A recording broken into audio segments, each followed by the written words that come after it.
What is up, everybody? We're coming at you with more picks and predictions here for the NFL. This is our first video doing NFL content. If you like it, please like and subscribe if you want to see more. The first game we have is Thursday Night Football right here, Buffalo versus the Buccaneers. I have Buffalo winning 35-14 easy. No questions. Buffalo needs this W. I don't believe in the Baker Mayfield dream. I know at the beginning of the season he was doing some magic, but I don't think it's going to be very consistent for the rest of the year.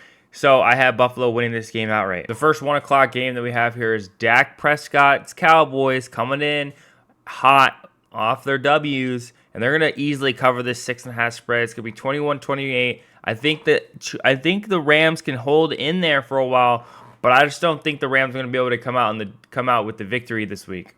Who would have thought the Cowboys Vikings coming in this game with both losing records, and it's going to be a pick'em. I have the home team winning this game outright, 21-17, easy. I just don't believe in the offense of the Vikings. I know the Packers offense is not much better, but their defense is slightly better, so I do have the Packers coming out with this W, 21-17. Next 1 o'clock game, we have the Titans versus the Falcons. Falcons are riding high this week. They're riding high with that 4-3 record, and I think they're going to continue riding high for the next couple weeks and to get some really good wins. And I think they're going to beat Tennessee this week, 21-14, easily covering that -2.5 spread, no question. I do have the Colts winning 24-21 in Indianapolis.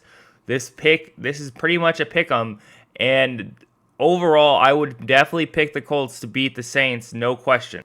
The Dolphins need this win. The Dolphins coming off that loss against Philly, and I think the Dolphins are going to come in here with vengeance against the Patriots, 35-17. Bill Belichick's Patriots is not good. Their quarterback situation could be a lot better. I don't know what's going on over there. There's been rumors that the Bill Belichick show is going to be kicked out of New England, but only time will tell. I think Miami is easily going to cover this -9.5. I think this is the highest spread of the week, if I'm not mistaken. Next, we have the New York Giants versus the Jets, and this is pretty much a neutral site game because they both share home stadiums.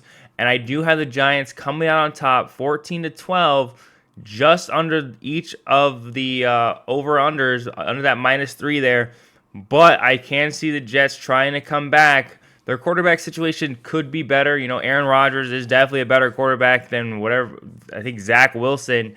But the Giants are going to come out on top, win this game. Next 1 o'clock game we have is the Jags. Trevor Lawrence is playing the best football of his life right now, and I think he's going to try to compete with Patrick Mahomes as best quarterback in the league. So I do have Trevor Lawrence winning this 28-21. The Steelers are going to try to stay in this game, but I do think the Jags are going to be in a commanding position the entire game. It's going to feel like the Steelers are crawling out of a hole every step of the way. The next 1 o'clock game we have is the Washington versus the Eagles. It's not even going to be close. This -6.5 is disrespectful. I don't understand what these over-unders here for NFL teams versus college. Over-unders in NFL, you rarely see them above 10. In college, you see them all the time. I guess maybe because every team is technically a professional team and they should be all competing at the highest level. But I do have the Eagles winning 28-10. It's not even going to be a close game. Even with Jalen Hurts being questionable for this week, I still think the Eagles have a significantly better defense, and that's all they really need. They can just hand the ball off every play and still win the game. I do have the Eagles winning this with ease. The next 1 o'clock game we have is Bryce Young's Panthers. They're going to get their first victory today. The Texans are 3-3. Never saw this coming, but I do think the Texans are going to start to have cracks in the armor and start crumbling, and this is going to be this game. Bryce Young is due for a W. They're going to win 21-17. It's going to be very close the entire game. It's going to be very low scoring. I don't even know if they're going to get over 20 points, but 3 touchdowns sounds better than a bunch of field goals. So I do have Carolina winning. The 5 game, we have Seattle versus the Browns. Seattle's going to win this game.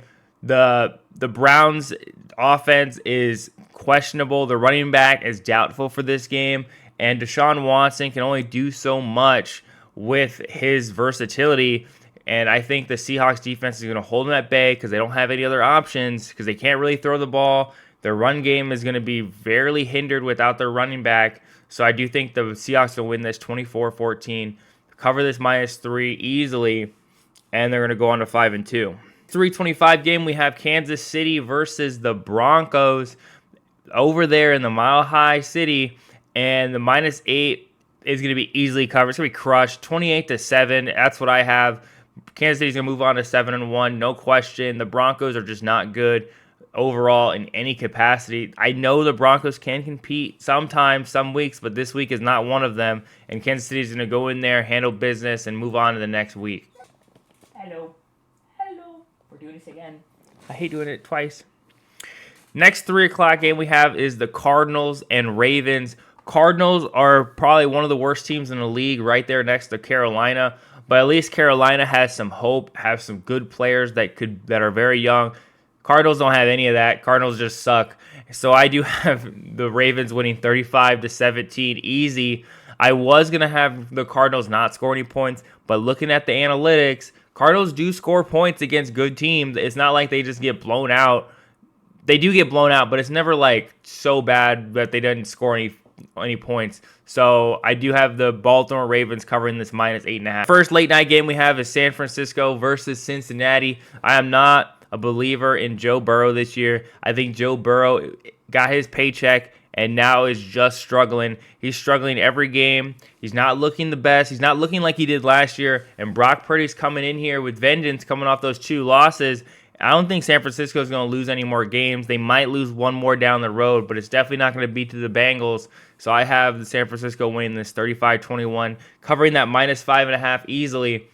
Late night game is against 2 bad teams. We have the Bears and the Chargers. Both have losing records. Both have been struggling a lot this year. But now it's who's going to struggle more. I think the Bears need to lose this game because they want draft picks. But you can't throw games on purpose. So I think the Bears are going to try their hardest, but still not going to catch up. And I think the Chargers are going to win this game easily, 24-10. They're going to cover that -0.5, no question. And the Bears are going to fall to 2-6 and continue on that downward trend. Next, we have the Monday night game. Who would have thought that the Lions would be first in their division, 5-2? Who would have thought that would ever happen in my lifetime? I have them winning 24-14. Easy cover that -8. I do think that the Lions probably could even score 30 on them. I don't want to be too disrespectful to the Raiders defense, and the Raiders can score more. The Raiders offense isn't awful, but they're definitely not good this year. They're not as good as they could be. I do have the Lions easily winning this 24-14. If you like more content like this where we go over NFL games, if you want to see other sports like basketball, I am definitely down to throwing in some NBA picks and predictions, maybe even just game by game because there's like 82 of them. It's really hard to cover all of them in a week. And then once NCAA basketball starts, I'm definitely going to be talking about that. I really love March Madness, and I really love seeing that progression of those teams. So please like and subscribe if you want to follow them for this. Peace.